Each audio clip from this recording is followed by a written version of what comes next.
Posh Hybrid wasn't the biggest name in the streaming world, but he was definitely one of the most entertaining. Known for his love of World of Tanks, he was the kind of streamer who didn't need a massive following to make a big impact. His community might have been small, but they were dedicated, tuning in to watch him play games and have a good time. Poshy often had his viewers laughing along with him as he cruised through his favorite game, sometimes singing along to songs or laughing hysterically at something on screen. He wasn't trying to be a superstar, he was just having fun and sharing that joy with his audience.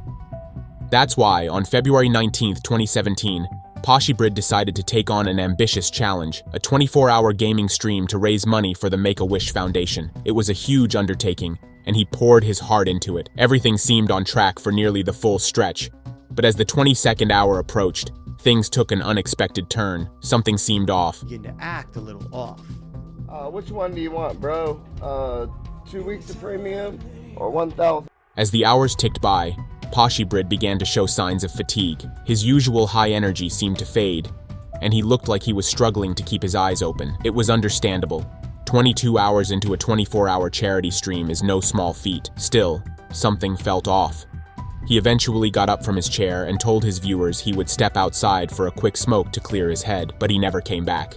At first, his fans thought maybe he had just fallen asleep somewhere, worn out from the marathon stream. But when one of his mods messaged him the next day and received no reply, worry started to set in. Sadly, they soon learned the heartbreaking truth. After stepping away from his stream, Poshybrid had suffered a heart attack and passed away in his home. In 2019, a YouTuber known as Tetsu set out to go on an adventure on the snowy peaks of Mount Fuji, sharing his journey live in a stream titled, "Let's Go to Snowy Mount Fuji."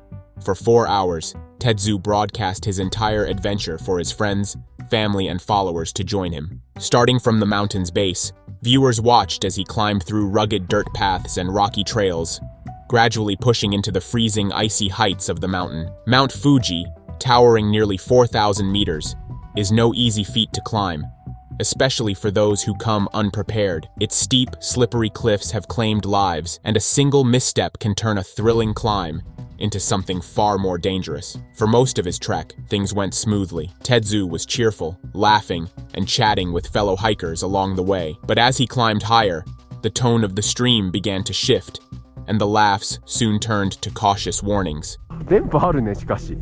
言うね。了解。最後に気をつけ。指ちょっとやばいね。Although in Japanese, as Tetsu moves closer to the peak, we can hear a fellow traveler warn him to be careful. Although accepting the advice as Tetsu climbed on the final hills, he succumbed to the many dangers of ice waiting on the walls of Mount Fuji. ここも危ないね。ちょっとね、斜面。滑る。The recording device was damaged. Tetsu was later found dead, having fallen off the mountain. His exact time of death was never confirmed. To help illustrate the gravity of the situation, one commenter shared their perspective. "I've climbed Fuji twice in the summer. For his sake, I hope he lost consciousness quickly, maybe hitting a rock. Fuji's surface is full of small, razor-sharp stones. You have to wear gaiters to keep them out of your boots, or they'll shred your feet. It's not the hardest mountain, but at 3,176 meters, sliding down it would be like sliding down the world's largest cheese grater. Blunt trauma would be far better than slowly bleeding out from losing all your skin." Kickstar was a dedicated professional Rainbow Six Siege player and an ESL commentator who had built a massive following on Twitch with nearly 500,000 fans. He was doing what he loved, playing his favorite game, while earning an impressive income. Known for his humility, Kickstar managed to stay out of controversy, something not many in his position achieve. On October 11th, Kickstar went live on Twitch, streaming Rainbow Six Siege like he usually did. Nothing seemed different about this session. He played, laughed, and interacted with the chat, wrapping up the stream with his usual friendly banter. And just like that, the stream ended, marking the conclusion of yet another ordinary day for him on Twitch. Half hours. I'm gonna leave. I'm gonna go for a drive with Stallion, I guess. We'll meet up with Stallion. Tragically, the drive Kickstart had mentioned would be his last. Shortly after his stream ended, police responded to the scene of a single car accident involving an overturned BMW. Kickstar was found in the front seat, where he had passed away. On August 18, 2022, Helen Wandy, a 22-year-old healthcare worker, decided to share her swim with the world, Excitedly, she went live on Facebook while swimming at the Key Motel in Chatsworth, Ontario. As she enjoyed her time in the water, Helen connected with her viewers and responded to their comments throughout the live stream.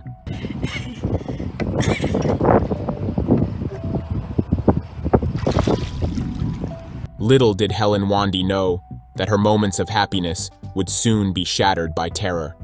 After nearly 10 minutes of recording herself swimming at the Key Motel in Chatsworth, Ontario, she decided to jump into the deep end of the pool, but soon after, something went wrong. Helen began to struggle for air, her cries echoing as she kicked and waved her arms frantically. For almost 2 minutes she fought, but then the pool went silent, the water still. Tragically, no one came to help, and she drowned. 3 hours later, another swimmer discovered Helen's lifeless body in the water, with her phone still recording. The swimmer immediately notified the hotel staff, who then called the Ontario Provincial Police. After their investigation, authorities confirmed the tragic death, which had been broadcast live to her followers on Facebook. Later, police reported that her passing was not considered suspicious.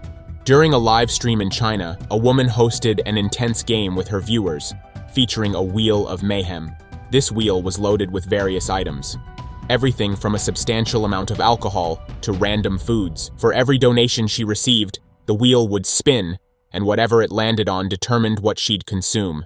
The size of the donation scaled up the challenge. At first, things went as planned, but then, the wheel landed on the alcohol option, and the stakes skyrocketed when someone donated a staggering $113,000. This massive donation meant she had to mix 2 bottles of alcohol with raw eggs and mustard in a bowl. She then began attempting to drink the concoction. She drank from the bowl, and her viewers watched in excitement.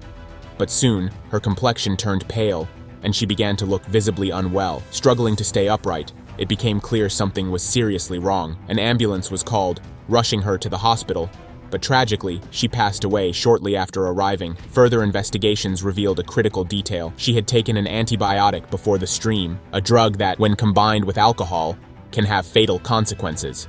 Ernest Wilson, a 24-year-old aspiring entrepreneur, saw an opportunity during the 2020 COVID-19 pandemic. With clubs and social gatherings shut down, Ernest decided to host his own parties, charging a small cover fee and moving between different Airbnb rentals. Each night, he set up classic board games, but with a twist. Players had to drink alcohol as part of the games. He called these events game nights, and they quickly became popular, especially as he streamed them live to promote future parties. Things took a dark turn on April 4th. Ernest went on social media to announce his next game night, featuring a unique twist hide and seek. Set to start on April 3rd and continue into the early hours of April 4th, he offered $5 entry for men and free entry for women. The comments section lit up with excitement, and the turnout looked strong. As the party kicked off, Ernest went live on Facebook once again, capturing the excitement as people joined in for what seemed like another night of fun. The party seemed to be going as smoothly as usual. Ernest moved through the house, chatting with viewers on his live stream and interacting with guests as everyone settled in for a night of fun.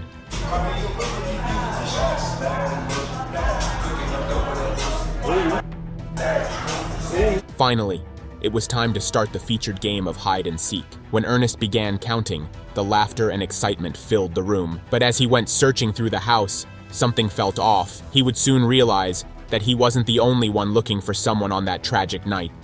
26, 27, 28, 29, 30, because I'm tired of fucking counting.